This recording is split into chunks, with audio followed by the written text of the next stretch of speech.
There's a place inside you that is always at peace, always at rest. But ultimately, that external validation will never, ever, ever sustain you.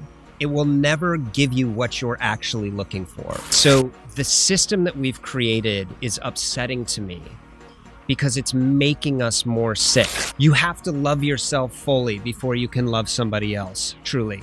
Mm-hmm. What a bunch of fucking bullshit. There is no hope without fear. There is no pride without shame. And they rely on each other in these ways. We cannot fundamentally be outside of nature. So when we look around, we can default to that. This is all fucking stardust and a collection of atoms cascading over each other. Welcome to The Basic Show with Viktorija Pashuta.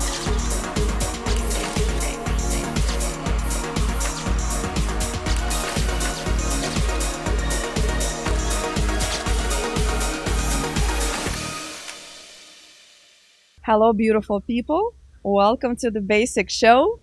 We are at season 4, shooting today at the 405 Motoring. Very cool location. You might hear some planes, you might hear some cars driving, so you guys will feel part of the set and having this immersive experience. And today, I have a very special guest that I was very, very looking forward to interview, Cory Richards. Over here, Cory, welcome to The Basic Show. Thanks for having me. So Cory is an award-winning, world-known National Geographic photographer, filmmaker, writer. I probably would call you a restless spirit. Yeah, a restless spirit. Yeah, I'll take that. I'll take that. I feel like your spirit never rests and you always test yourself and chase chaos, chase adventure, which we're going to talk about today on this episode. Welcome. Thanks. This is great. This is a totally unique, different environment than I've ever done a podcast. Wow, it's an honor. It's really cool, right? It's an honor, and it was actually accidentally how things came along. But I believe accidents do not happen. Accidents happen for a reason. Do you actually believe in accidents? I do believe in accidents. Some accidents could be divine. Some accidents could be just accidents. Yeah. I don't like to overthink that. What do you believe? I used to believe in accidents, but now. Well, I don't want to overcomplicate it either, but I kind of don't believe in accidents anymore.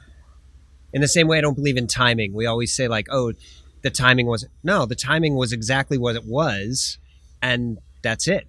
Instead of the timing didn't agree with what we wanted, that's a different thing. But timing is always on time. So I just don't believe But see, accidents wouldn't happen if you don't do anything. You have to do something for the accidents to happen. Yeah. If you just sit around in the house, I don't believe accidents. I mean, your house may leak, or your house, something might happen to your house, but life-wise, nothing's going to happen. So you have to put yourself intentionally, unintentionally in certain situations for the accidents to happen. For sure. So you have to be active. I mean, in my mind. Yeah. I just wonder if it's more, they're just, it is literally just life happening, and accidents are because I guess accident implies something. Maybe there's a negative connotation in my head. I don't know. Well, look how we met, right? Yeah. I know Ksenia. Yeah. We've known each other for 9 years. She heard about my podcast and she said, you know what? I just yesterday literally met this incredible guy, Cory Richards. And I'm sorry, I didn't know much about you because I'm from a different world. Why would you? Yeah. I mean, you're famous, hey? I don't know about that. Well, for our viewers and listeners, Cory is the first American who summit the Everest without supplement of oxygen, right? I've summited Everest without supplemental oxygen. About 200 people have done that. I'm the first and only American to climb one of the world's highest peaks in winter, called Gasherbrum 2. Gotcha. Okay. So that's in Pakistan.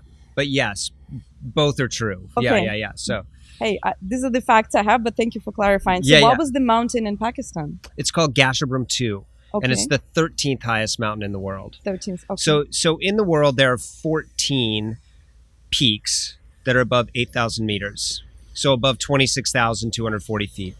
And 9 of them are in Nepal, 8 are in Nepal, Tibet, 1 in India, and then 5 of them are in Pakistan.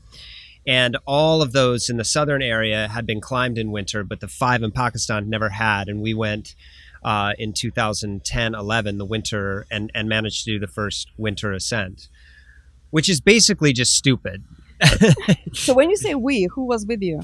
I was with an Italian climber named Simone Moro, Okay. and a Russian-born Kazakh climber named Denis Arubko. And it was just the three of us. Okay. When you So- said we, I thought maybe you and your other personalities. Yeah. You know, I'm like me, myself, and I. You know, like Yeah. who are we? That's are they with amazing. us in the room? Yeah. right now. Yeah. Me and my other schizophrenic personalities. Yeah. Yeah. Speaking of that, you know, you have. I mean, I'm jumping from topic to topic, Great. but I guess this is how I speak. So you wrote 2 books, right? Yeah. One of them is called Bipolar. Yeah. So can you share about how that book came across and how it is connected with your life? Yeah. So I grew up in Salt Lake City, Utah, and in my adolescence, my life sort of derailed in a really fantastic, fucked up way, Mhm. and I ended up being institutionalized and being put in long-term care facilities, and then I ended up homeless, but usually not on the street, but there were times where I was on the street. And in that period, I was diagnosed with bipolar 2. And so that narrative and that diagnosis has really informed and colored a lot of my life. And for a long time, I leaned into it as sort of a narrative of brokenness, and something was fundamentally flawed with my mind. And I think that's one of the things that we do with mental health is we sort of buy into a story of fundamental deficit or that something is inherently wrong with us. And I actually don't believe that anymore. But the book title, Bipolar, is the title of my photo book. And I realized as I was putting it together that I had photographed from the Arctic to Mhm. Antarctica. Right. So I had photographed both poles. And then rather than organizing the photo book with in terms of geographic location, I organized it in terms of emotional polarities Wow. to explore, like, look, there is no hope without fear. There is no pride without shame. And they rely on each other in these ways. And then I put the stories from my work into those categories. Right. You kind of also played on the semantics. So you had bi, Yeah. hyphen, Yeah. polar. Yeah. And I haven't seen the book, but I've seen some of the pictures. One of them was the polar bear. Yeah. It was incredible. And I saw bipolar. I'm like, okay, it's actually very smart Yeah. how you Thank came you. up with the name. It's, double meaning, the Well, double entendre. it's funny too, because the other book, I talk about them. They're basically the same book. Okay. And the other one is ironically called The Color of Everything. Okay. So it's not black and white. Uh-huh. In fact, it explores the fact that the world doesn't exist. There are no black and whites in the world. It's all shades of gray. And yet, and also, like, the cover of Bipolar is black. Mm-hmm. The cover of The Color of Everything is white. And one is the external expression of the art that the mind created and the heart created. And then the other is the internal exploration that was Wow. driving it. So they're the same fucking book. Well, because it's you, right? Yeah, it's I mean, me, yeah. it's you. I mean, So- you cannot come out something outside of your own mind. Yeah. Wow, that's incredible. So these 2 books, but correct me if I'm wrong. The second book, the Bipolar, are you sharing your own thoughts, accompanying by the photographs? They're Or- a little bit. A little bit, yeah. Yeah, it's more introductions to each story that kind of place you in the world. Yeah. But really the thoughts and the depth of the sort of the fucked up path and the beautiful path is really in The Color of Everything. So how did you even come up with that? I mean, like you said, having such background and previous experience, right? And facing so many challenges, physical, emotional, health-wise, how did you even get to the point that, you're not just an adventurer, you actually want, and you philosophize so well, you put in words such beautifully your emotions and your thoughts. Not everybody can do that. So anything you. that helped you to form, your idea of life and be able to express yourself through art and through words? How did you come along? I think, I dropped out of high school, partly because I think I was bored. I don't think our education system works for everybody, especially very active minds. And so what I would say is that it's not an inherent, and you didn't even say this, but people, it's not a gift. It's just that I'm curious. And I think the more curious we are, the more informed we become, and the more varied our ideas about the world become. And it's actually challenging because when we're not curious, we're very certain about things. And when we get curious, we're challenged to let go of that certainty, which is very uncomfortable. And so I think the articulation of these things it's come through practice more than anything else, where I'm literally just trying to sort through my own fucking crazy thoughts and figure out, how do I express this? Because it needs to come out of me, even if nobody's listening, and it has to be expressed, right? So, So what are you expecting in return, right? When you express yourself, are you expecting, recognition? You want to establish yourself and be heard. Like, what are you expecting when you put your art out there? Why are you doing this? What a beautiful I love that question. For a long time, I think it was validation, because I carried a story of flaw. I thought, the story that I had learned about myself was something was wrong with me and wrong with my mind, and that my mind was dangerous. I feel like, sorry to interrupt you, but I feel people who actually there's something wrong with them, they never would admit it. By Right. you acknowledging it, There's a lot wrong with me. I feel like, I don't know, not many people will admit it. They will never admit ignorance. They will never admit there's something wrong with them. Yeah. But you have that next level of wisdom, right? I don't know if you're overthinking. I overthink everything. I think, early on, it really was deeply about validation. And I wanted to be recognized, because I wanted to, specifically coming from the place of, I don't feel valuable, especially when you're put in institutions and you're treated in a very specific way. It's from the best intentions usually. People want to help, but that's not what gets translated to you, especially as you're forming your thoughts about yourself and you're forming your identity. So for a long time, it was about validation, but the way I've shifted that is to make it an act of service. So I try not to make it ever about me, but rather offering my experience so that others might feel less alone in theirs.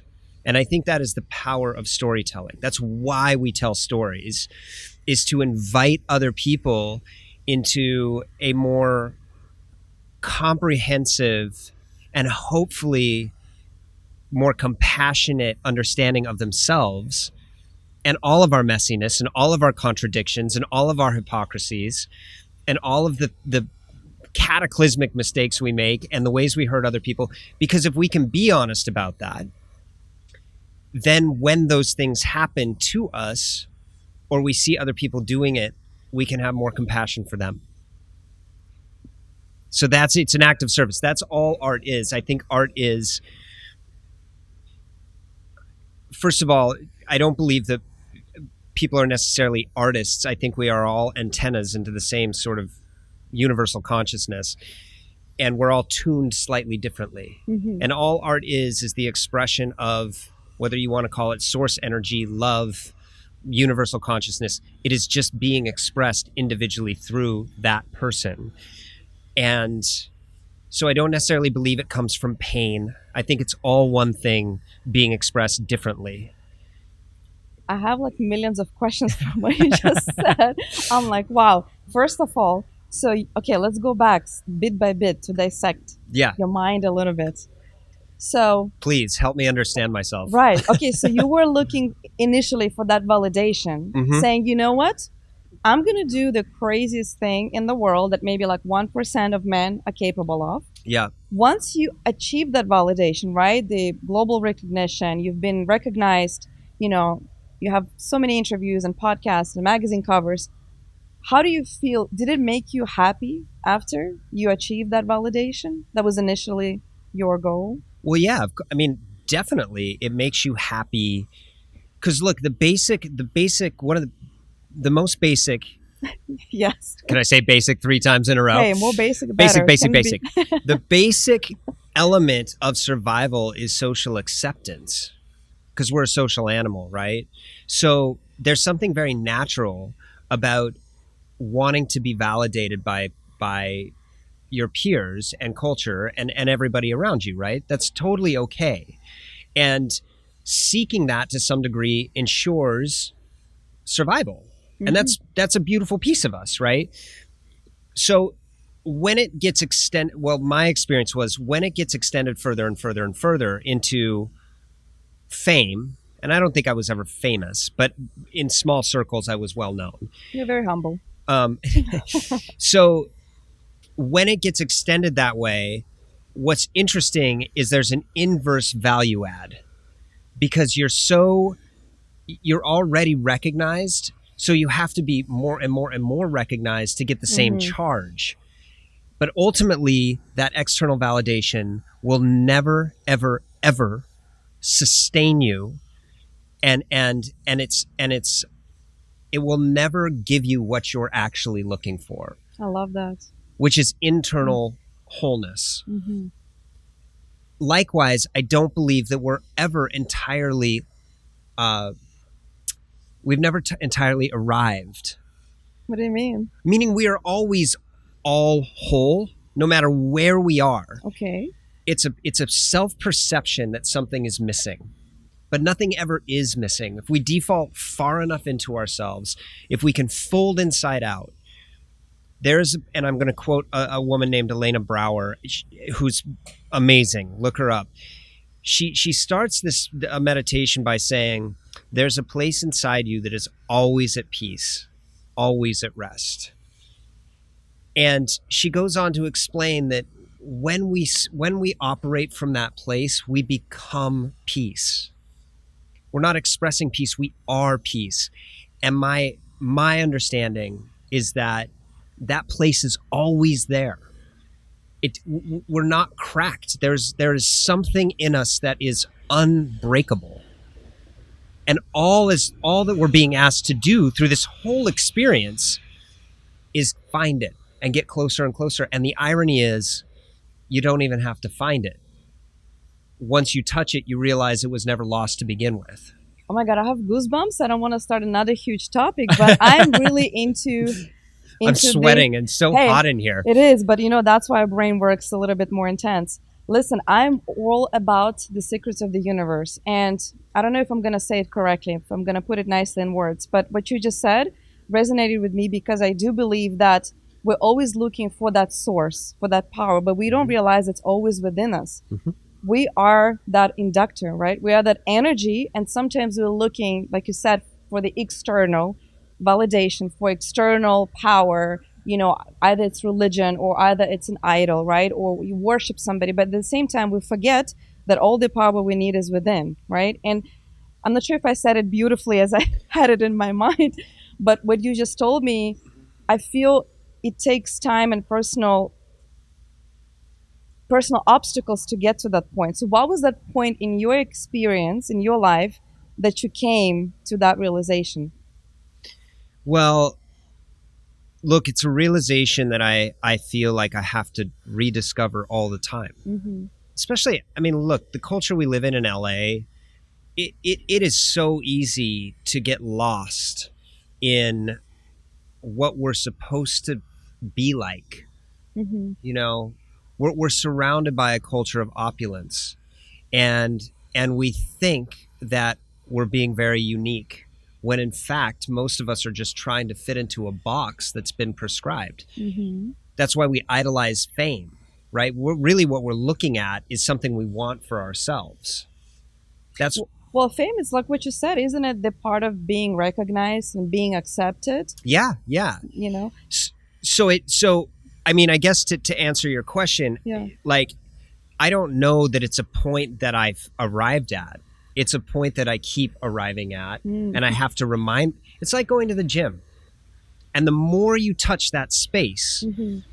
the shorter the distance or the shorter the time between those experiences. And the more you can shorten those gaps, the more you're living from that elemental core, fundamental piece that exists. But that doesn't mean I don't get ridiculously triggered and angry and pissed off. And So what makes you angry? oh, fuck. Besides being hot right now. What sets you off? Is it certain? Yeah, I'm not gonna give you hints, but Well, there's the little things. There's, you know, people who, this is one thing that actually pisses me off. People in airports or in Yes. public looking at their phones Mm. that have no spatial awareness of anything that's going on My around thought them. exactly. I'm Yeah. just like, look up. Hmm. I can go further back, and I just feel like it's a little sad. No, can I comment on that? Speaking Yeah. of that, I think it's annoying issue for most of the people who are self-aware. I remember one time I interviewed an actress. She was I'm originally from Latvia, so Latvian actress, and she told me in acting school they teach them to act even to see with the back of their head. Yeah, So when you are in a public or social space, you're not only aware of your environment, but you also kind of see what's happening your in the back. periphery. Right. So, I mean, I totally get you, right? Especially, I'm sure you've been to hundreds of airports all Oh. over the world, and you can see the humanity at its finest. Well, You and know, it the also, airports. you know, it's kind of, I forget who said it. It might have been the Dalai Lama, or maybe it's like, once you think you're enlightened, go spend a week with your family. And it's kind of the same thing. Once you think you're Uh-huh. enlightened, go spend an hour in traffic in LA. You Wow. know, like, so there's the little things that piss me off. I think more globally, the things that upset me are the insistence, the cultural insistence that everything is fucked, meaning everything is broken and everything is bad. And look, we live in a very, very tumultuous period in history.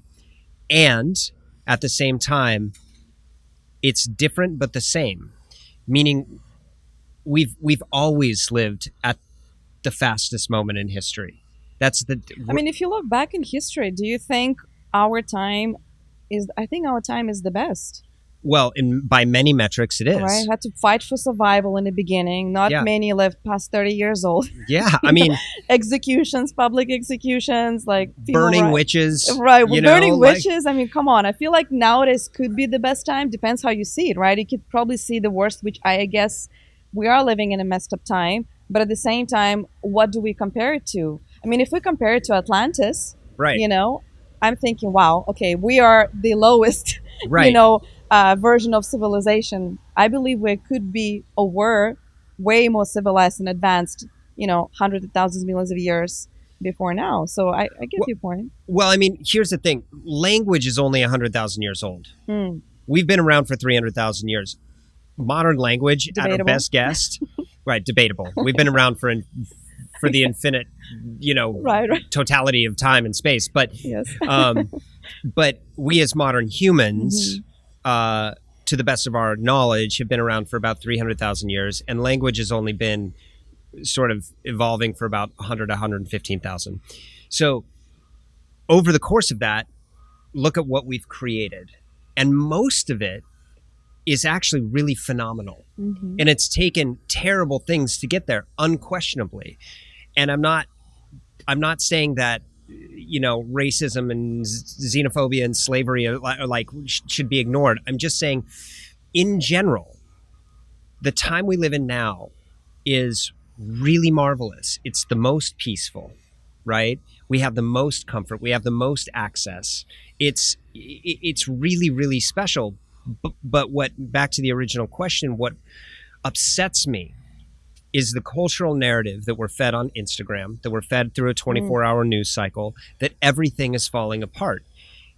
Those modalities of delivering information feed on our fear, and they feed on drama, and they feed on dopamine. And when we start doom scrolling, we become convinced, because all we're getting is negative information and the occasional cat video, we're convinced that everything's bad. And what that does is it forces us into our sympathetic nervous system, and we all start to live in fight or flight. And so we're reactionary. When we're in survival, we have no values. We're just trying to survive. And so the system that we've created is upsetting to me because it's making us more sick. When we live in our sympathetic nervous system, it becomes an unsustainable way of living. We get angry. We have chronic inflammation, which causes chronic disease. And that upsets me because we don't need to live there. I'm getting upset right now realizing right? the way you put it. No, it is. And the thing is, like, you're absolutely right. You're getting that quick dopamine, right? It feels for this 5 minutes. I mean, for some people scroll for 4-7 hours total a day, which is scary, right? You get that quick dopamine, but at the end of the day, you haven't achieved anything for your life. You haven't lived those experiences, and you're scared and upset. You're scared and upset. And there's nothing, I mean, I hate saying like nothing we can do about it, right? But imagine tomorrow, let's say hypothetical, the internet goes down. Right. What would be your day? The same day I live today. Okay, you're different. Like you spend like most of your time amongst the beautiful, landscapes. I mean, I don't, but two things that I want to say to that. First of all, it's feeding itself, right? Because what happens is we're always triggered. We're living, so we want to zone out. So we look for a pacifier, and guess what the pacifier is? More scrolling, right? So we're actually, it's kind of like the thing that's making us sick is the thing that we think that at least momentarily takes us out of that panic. And to the second point, like, what did I do this morning? And this is not every day, right? Like, I do go down the rabbit hole at times, and I realize how upset it makes me. But I get up at 6, I meditate for 20 minutes, I walk to get my coffee, I come home, I journal, I read, and then I go to the gym, and then I do my emails, and then, like, it's very basic shit. It's just for you, but it's creating the space to not be on the phone. I guess you have to have certain level of personal disciplines and personal responsibility, right? Because to me, I need to learn from you. The first thing I wake up is scroll my phone, I check text and emails, right? And I remember my close friend, she put in a perspective for me that I didn't even think about. She said, Victoria, imagine when you open up your phone in your bedroom, you're inviting all of these people in your bedroom right now. In this second, they're there with you. You don't have the time for your personal space. Like you said, you meditate, you maybe take an easy morning, right? Or do something, with your kids, with your family, with your pets. What would be your advice for those who realize they're stuck in that matrix, right? What would be the advice for you to, maybe first step for the people to take to get out of it and take that personal responsibility to make a change, not be on the phone? Well, I think thank you for asking that question. First step is this: realize how it makes you feel. Like, check in with yourself. Do you actually feel good scrolling on your phone?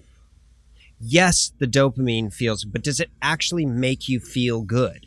Or are you in that sort of fighting?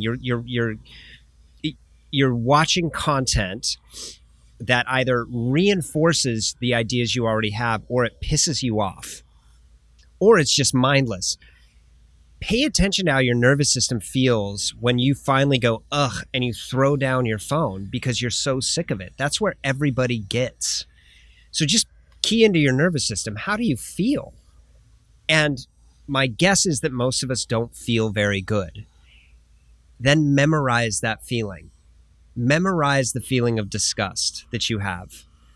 Memorize that. And so that every time you reach for it, you can recall what it feels like. And then slowly expand the time that it takes every time you reach for your phone. Even if you just pause for a second, give yourself that pause and ask the question, do I want to feel that way again? I would maybe add to it, and from my perspective, and say, remember what makes you feel good, right? And many people they don't even know what does it mean for them to feel good. Yeah. And I feel personally, I've been so busy working on different projects, and I realized, you know what is the thing that actually made me happy? Yeah. Like truly happy, not excited like, hey, I went out or Disneyland or traveled. And I remember the first feeling and emotion that came into my head, that I was riding a bicycle in the park, and there was one piece of a shaded area, Mm-hmm. um, surrounded by two mountains, and then I felt the fresh air in that very specific part on the road. I don't know how to perfectly say it, right? And it was just 5 seconds, and I felt so free, and I felt so amazing. The freedom, me driving a bicycle, because I also have the beautiful memories I spent with my grandmother, Yeah. right, when I was a kid, and that's what we did. We drove a bicycle near the lake, and we were so free. We didn't care about anything. And I remembered, oh my God, when was the last time I had this feeling?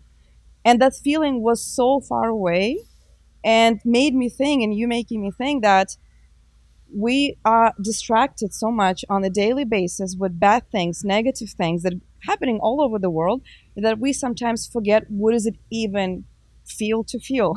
What does it even make you feel and experience and creating those memories. So what I would add to what you just said, if you remembering that bad feeling, try to realize and remember that good feeling, how you can recreate it again. Absolutely. Or how can you find another way to make you feel that way again? 100%. And that is such a beautiful addition.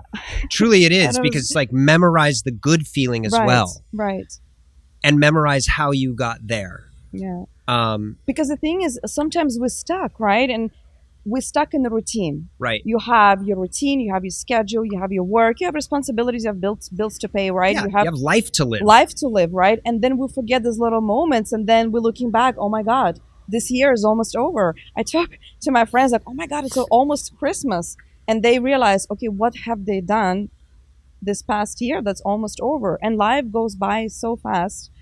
And then we forget to create this beautiful moment. So if we live with intention, and if we live with purpose, we realize, okay, what can I do, or what can I do to start planning my life the way I want to live it, and not just go with the flow and just be stuck in this never-ending, news, dump that has been thrown on us every day. It's the news, it's dating apps, it's social media. It's like, it's candy. And we just, especially in LA, we live in a cultural narrative that suggests that happiness is in acquisition, that happiness is in opulence, wealth, sex, power, and fame. And fashion. Let's leave. I love fashion, right? Love me some fashion. But you're right. There's a component to that. And even, I'm not calling it out, but even sitting in front of this bike, right? This symbolizes something, and that's okay. It's not what it symbolizes that's bad. It's our unquenchable thirst to be a part of something that we've idolized without questioning its core. It's the driver within us that wants it. It's actually amazing what you just said, because we never invest truly in spirituality, in our mental health. For some, mental health is like, okay, I'm gonna take a bath and read a book. I'm gonna go to a spa, right? Right. But what you said is, to me, is finding and investing in your spiritual self, outside of chasing material things, right? Right. The things don't define you.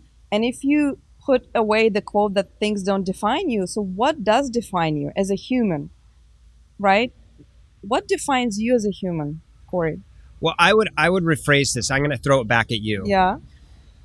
Can you boil your purpose down to a single word?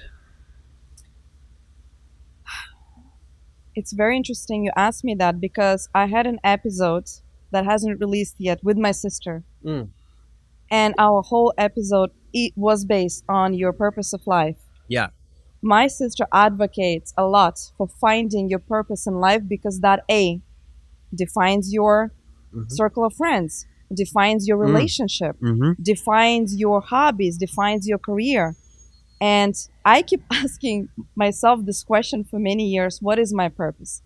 And I've been researching and searching it. And if I have to define it, I have to put it in one word. One word.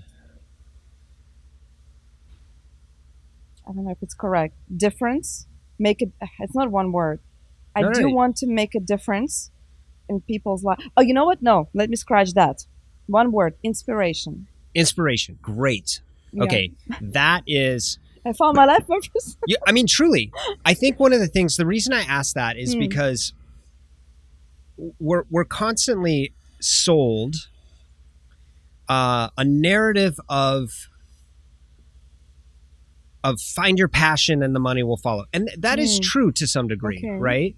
But really, I think what it boils down to is finding, if we can define our purpose in one word, then we can always orient ourselves on whether or not what we're doing and what our behavior is that in alignment with our purpose, right? So for me, I would say my purpose is compassion. For a long time, I would say, oh, it's storytelling. And I have a dear friend, Kenny Kane, who said, Cory, that's an extension of purpose. What you do is not your purpose. It's an extension of your purpose. So I use storytelling to amplify and invite and hopefully generate more compassion globally, right? Or like, I mean, I don't mean globally like in the world. I mean globally in the sense of around the totality of my life, right? And so inspiration is a beautiful thing. That is your purpose. So you do different things to inspire people to then act differently. That's beautiful. Wow, I found my purpose today. Isn't that cool? It is freaking amazing. And being able to just baseline I've been thinking about it for a long time. I've been asked AI, and it gave me a bunch of bullshit. Yeah. It's so weird, right? You know, talking to a real human, I found my purpose. This is amazing. So guys, ask yourself what Cory suggested.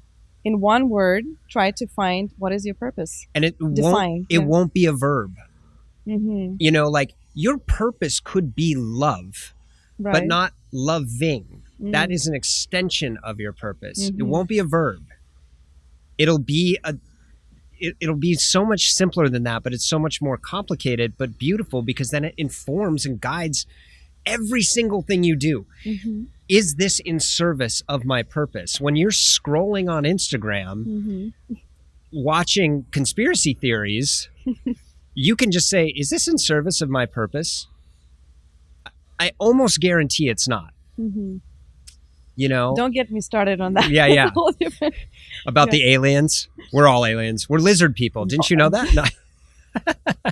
Oh my God, there's so many. Pick one. Yeah, I know. Jesus, there's a fly too. I know. This fly, you know, she's been here since yesterday, and she's very attracted to interesting people. Well, you know what? It's good. I don't need to wave her away. She can just be on She me. can I be on you. love it. It's Yeah, great. she feels who's the she's- most interesting person. Yeah. By the way, she probably is attracted to your jacket. Or the way I smell because of the heat. Hey, don't don't mention that, because I'm all covered here, you know, foot to head in leather. But you know, everything is for fashion. Yeah. Everything for the And you look concept. great. You Thank look you. fabulous. You look amazing too. Backstage, you mentioned a few interesting things about your jacket. Yeah. Can you tell me, what is this jacket? Is it a true? Well, it's modeled after a vintage sort of moto racing jacket. And I was at an event in Aspen. Yeah. It was an ice racing event where they bring these incredible vintage cars that like, I mean, it was unbelievable. And then they race around this icy racetrack. And it was, this historical event happened in Austria, in Salemsee. And so Ferdi, I think is his name, Porsche, Okay. I don't know puts on anything. this event. And Okay. so it's actually from a moto event. Yeah. So Sorry, what does it say? FAT turbo. So FAT turbo. Fat turbo. And I forget what that stands for. I mean, it suits you really well. Plus, it looks like it belongs in the set. yeah, You it know, does actually. The red right? and red, like as if Right. you knew. Right? The red and the red. It's exactly. all It's all about the working. little details. It's all working. I love it. Yeah. So listen, Cory, I have another question in the back of my mind. You spend, I mean, for my understanding, most of your time in nature. Yeah. When you come back to the society, to the people, where do you feel most at home? Mm.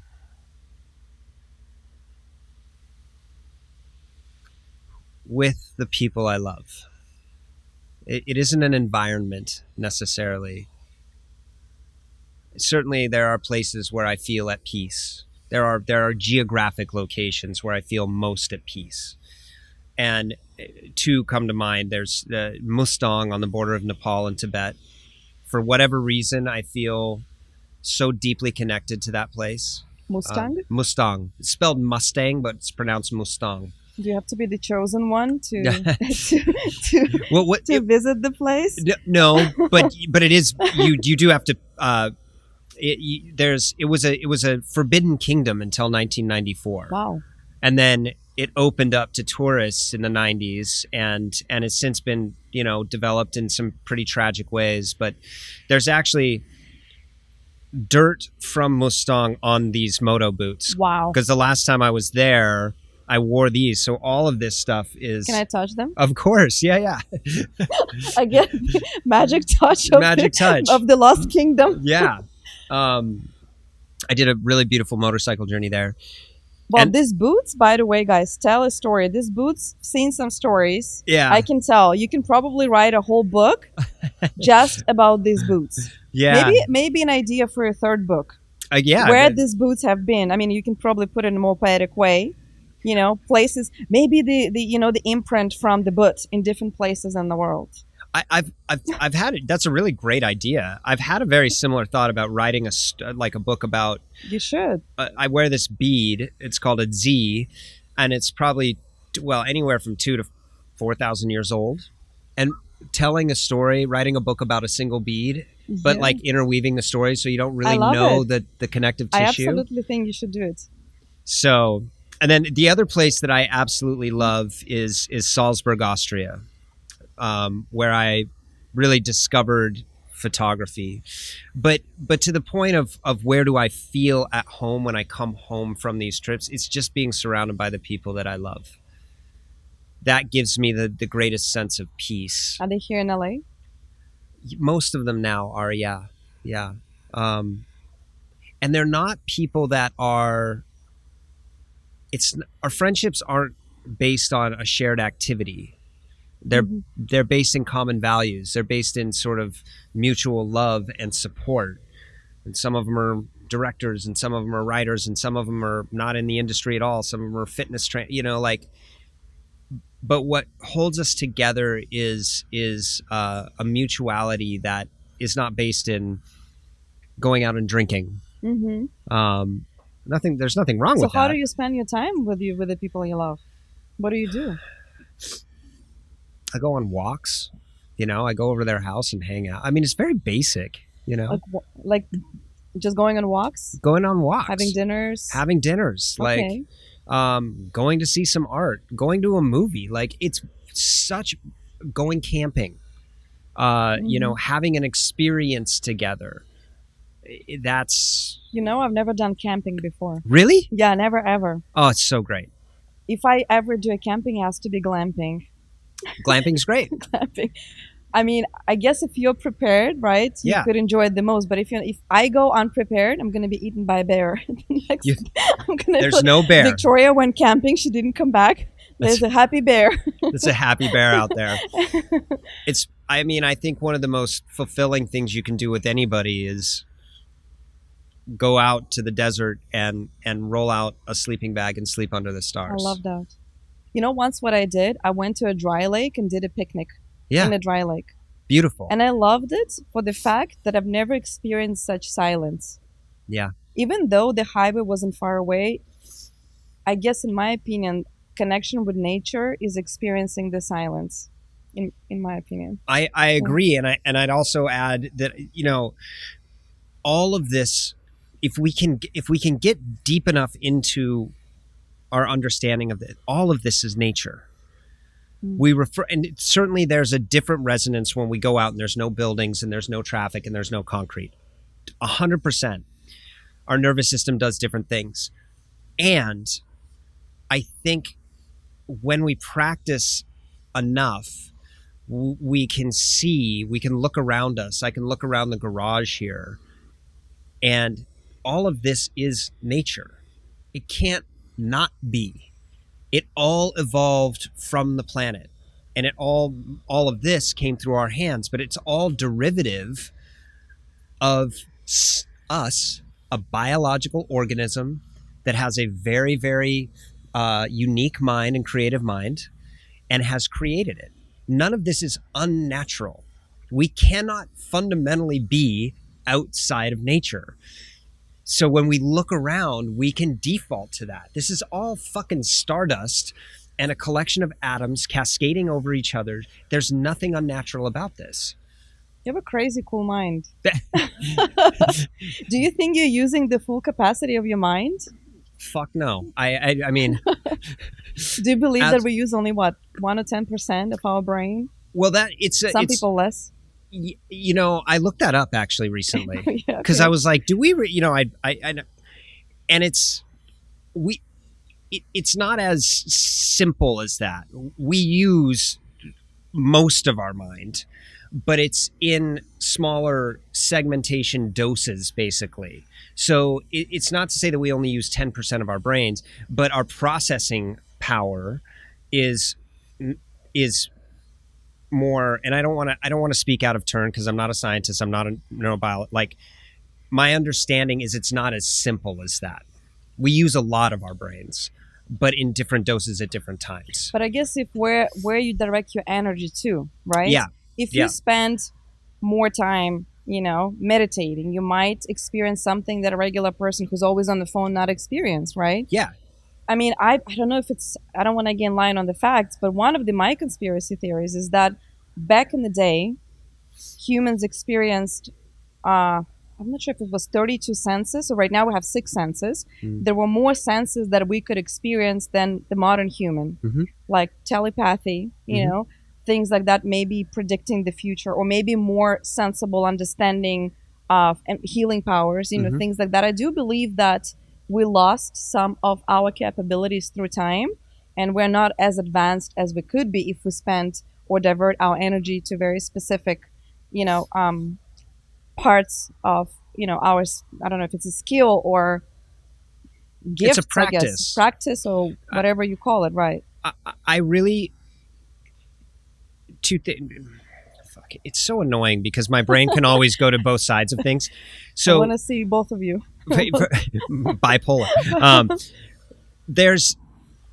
First of all, I believe that.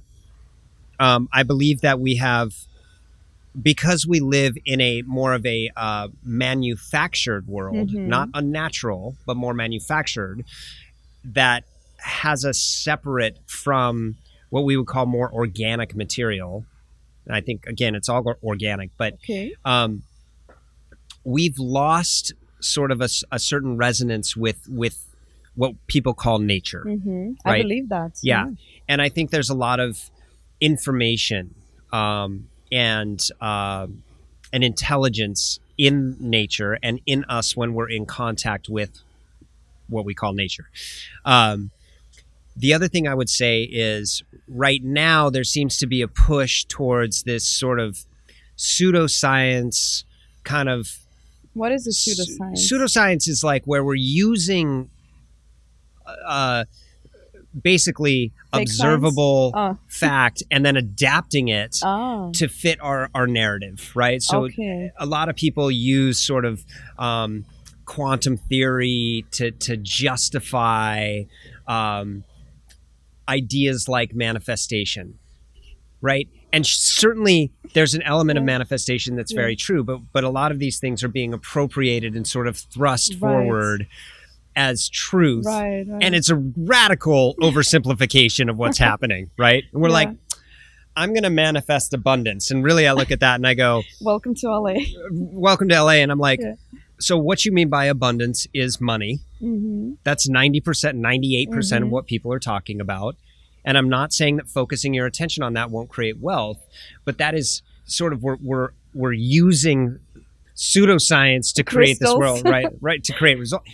But it also works. So there's the other side of that. Yeah. What I would also say is that just because it's not observable or measurable doesn't mean it's not true. There are many things in the world that have not been measurable or observable that people had a sense of. Think of radio waves. All of this, everything is operating on radio waves, right? Okay. But we couldn't see that for a long time. We couldn't observe it. We couldn't measure it. It was just theoretical. And when it was pure theory, people were like, waves going through that? You're fucking crazy. That doesn't exist. Well, then turns out it does exist. And so I think when it comes to spirituality, when it comes to things like telepathy, just because it's not observable or measurable right now doesn't mean it's not true. So I make space for it. And of course there's experiences where I'm like, that's fucking weird. That makes me excited thinking about how much of the unknown out there that we're not even aware of. That we're not aware of. And maybe eventually we'll find a way to measure it. And that's science evolving. Right? And that's really cool. Science is not exclusive of spirituality. In fact, many times I see them science keeps supporting what people have known for a very long time to be true. Right? And again, if you cannot prove it, it doesn't mean it doesn't exist. Exactly. Right? But that gets dangerous too, right? Because people can take that and apply it to anything. True. But I think it's important to be able to trust your instincts. Sometimes we feel certain things. By the way, do you believe in energy? Like human energy? Of course. I mean, we're all literally energetic beings. If you had to describe your energy in a color or give it a color, what color would that be? Pink or, which is such a funny color for a guy to choose, but like pink or sort of a purpley like violet, something like that. Yeah. I think I know your color. What is it? If you believe, so there's a book, it's called Love Colors, and written by Pamela Osley. And she defines that every person has a color that we're born with, and the second color that we acquire. I think you are color orange. Orange defines a person who loves extreme sports, likes to put themselves in danger, loves to, be in those environments that not a regular person would be, comfortable to be in, take risks. I feel like, just based on that color. So I think you are orange. I mean, I know there's more to it. This is just a few descriptive words, not to go into it. Would you consider? I would consider it. I don't feel orange. You don't feel orange. Okay, you feel pink. I feel and a little pink. bit of a violet. Yeah. Okay. So maybe I am orange, but I don't, if I go get a spray tan, I'll be more orange. But no, I don't necessarily feel orange. Okay. And, fair enough. But again, like all of these things, here's the other thing. I think it's fun to think about them. I think it's really cool. Whether or not they're true is actually less important to me, so long as it's fun to think about. It's fun to explore. It's fun to be curious. And maybe, we'll find a way to measure everybody's color signature, and it'll become scientific fact. I don't fucking know. I like color black because black has all the colors in the world in it. Does it? I think so. I think if you mix all the colors, you will get black. Well, I think that's interesting. I think you'll get a gray. We need to do a test now. But also, if we look at light spectrum, okay, right, white is the color that holds all colors. Right. Not all the rainbow colors, right? Well, think about a prism. Right. A white, like the totality of light goes through a prism, and that creates the spectrum. Right, but we need to do a test. What if you take all the colors in the world and mix them?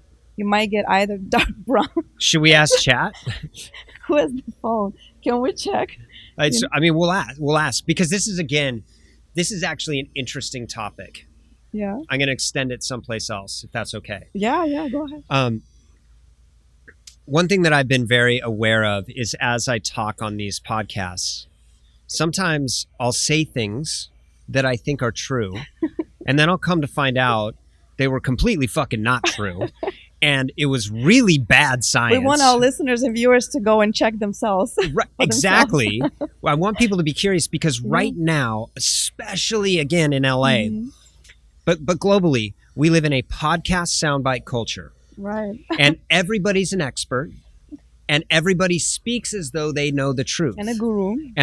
Mm-hmm. And there was a recent study done. It wasn't really a study, but it was an interesting exercise where they took TikTok mental health influencers, and they took 100 videos, right? Can't even imagine that. Okay. And then they gave them to trained mental health professionals from all different strata, and over 52 of them were either wrong or misleading, delusional, or some of them were just outright dangerous. So this is where we're getting our information. Somebody says something interesting on a podcast, whether it's about love, relationships, masculinity, dating, and it feels good to us. And then we start saying it as truth. It might be just really fucking bad information. Disclaimer. Yeah. Like, we're going to do that. We're going to pull sound bites from this. And it's going to be something catchy. And people are going to like it. And then they're going to share it. And then people are going to take it on as truth. Fake. It's just my fucking opinion. Well, that's what's great about, see, we're not preaching. We're actually having a conversation. Right. We're actually just conversing about different topics. We're not saying, we're not teaching, we're not, profiting. I think we're just sharing our personal experience. Disclaimer. Well, yeah, and I see it all the time in the relationship, because there is sort of an issue with men and boys these days, unquestionably. All of the people that are committing these shootings, and they're all young boys or older angry men, right? So what's happening? There's something to look at. Right. Men kill themselves 4 to 1. Or I think 4 to 1. That's right. Again, I want that fact to be checked, right? But it's astronomically high. Right. Men's suicide is on a high. Like 70 to, I think it's 80% in America are white. 80% of suicides are white men in America. But so we've come to this thing in the relational space where now people are saying things about what masculinity should be, what a woman should do, what we deserve, all of these very declarative, reductive statements. And then we take them on as truth, and we try to live by these stories that these people have probably inherited. Here's one of my favorites. Yeah. You have to love yourself fully before you can love somebody else, truly. What a bunch of fucking bullshit. Egocentric. It's so flawed. Right. Because, look. You're focusing on yourself, right? Well, and it's good to focus on yourself, and it's good to try to love yourself. But the idea that my mom, who I love her dearly, and she would agree with this, by the way, has never fully loved herself, did not love my father for 53 years of beautiful marriage, is an absolute fucking offensive idea. That you have to love yourself to step into the totality of love. Absolutely not. And if your relationship with yourself is like any other relationship, you're not always going to be in love with yourself. You're going to fall out of love with yourself all the time, right?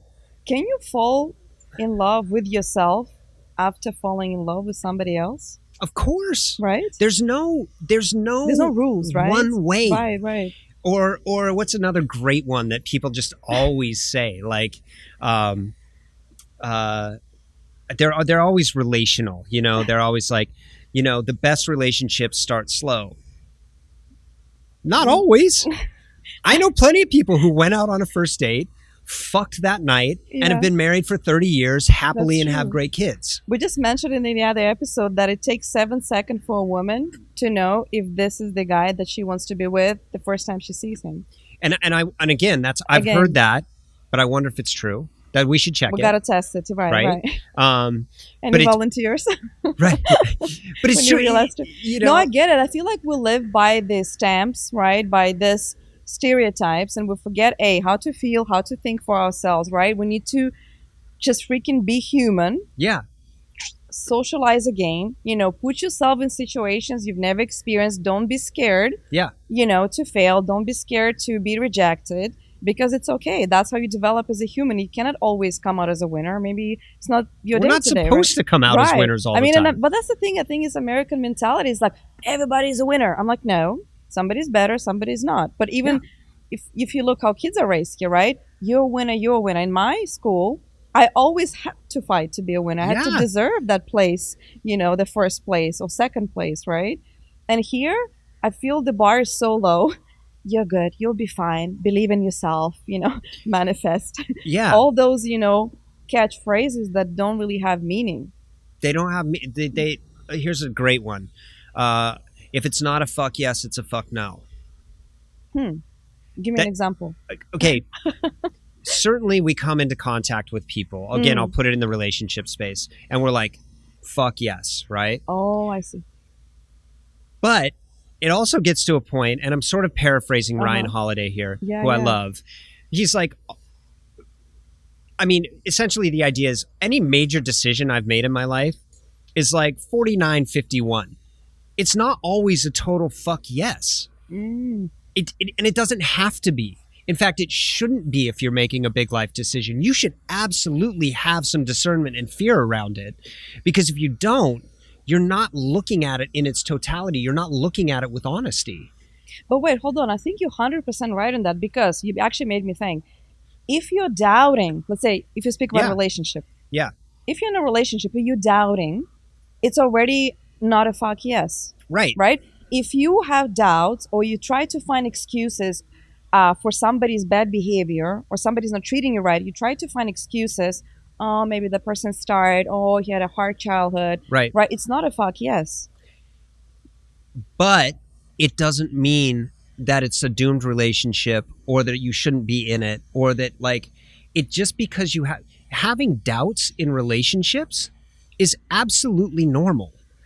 And when we get told that we shouldn't have any doubts, then when we do, naturally, we immediately think it's the wrong relationship. Right. But that's not the case. So, okay, let me expand that. So if you do have doubts, you usually step back, right? Yeah. You kind of take a break, or, you create little space. And if you really feel, or if it's right for you, you're going to come back, right? So doubts, in a way, is a checking and assuring that you made the right choice, right? Yeah, Okay. and certainly we have instincts. Yeah. We have gut instincts, Right. and those are really healthy. Right. But our guts are also sometimes wrong. Not if you actually trust them truly. I think our guts are mostly right. I think they're mostly right, but I've had gut instincts that were absolutely wrong. That have led me, or maybe wrong is not the right word. Yeah. They've led to. Well, let's say from a women's perspective, right? If I feel something is a little bit off, but then I still proceed, either a relationship or a project, most of the times, 80%, it will end up being wrong. And I go back like, damn it, I should have listened to my first initial response that something didn't feel right. Right. That's a practice. And I would argue that doing it, making that decision, was absolutely the right thing to do, because it led you to that learning. Okay, I see that. This is not toxic positivity. I'm not trying to bypass things. Right. I'm just saying that, look, right and wrong are arbitrary to begin with. They're value applications. We make decisions. Yes. And there are outcomes. And depending on how much pleasure or pain that outcome provides us, we apply a value judgment that it's good or bad, right or wrong. But all there are decisions and outcomes. Put it so nicely scientifically. Yeah, I mean, that's it. It makes sense, right, when you explain it. It's just decisions. And you really can't make wrong decisions. You make decisions that end up in painful circumstance. Well, I would say that if you make a bad decision, it teaches you a lesson. Every bad experience or every failure teaches you a lesson. I see it that way, right? Kind of always transforming and becoming better as a human. And certainly, like, there's things we get to, like, okay, murder, rape. Yeah, of course, those are fucking horrible decisions, right? I'm not going to try and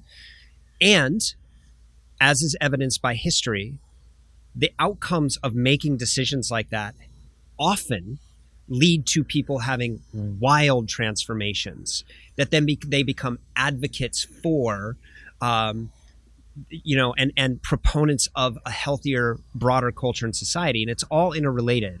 I'm not saying that it's okay to do any of that. I'm not suggesting that at all.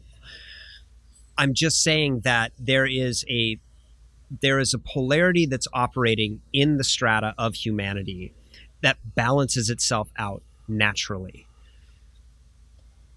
And that is so important to realize in our own lives where, yeah, you might make a decision and it hurts, the outcome hurts, but that doesn't mean you were wrong to make it. Mm-hmm. Because that idea that it's wrong imparts shame on you. And it's not shameful. It was just a decision that had a painful outcome. Wow, I never thought about it that way.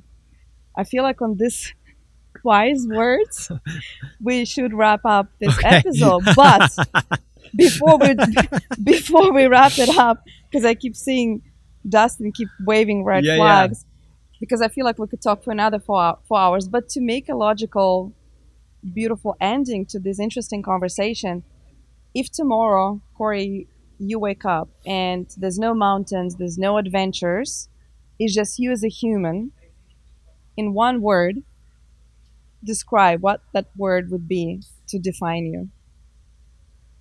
Love.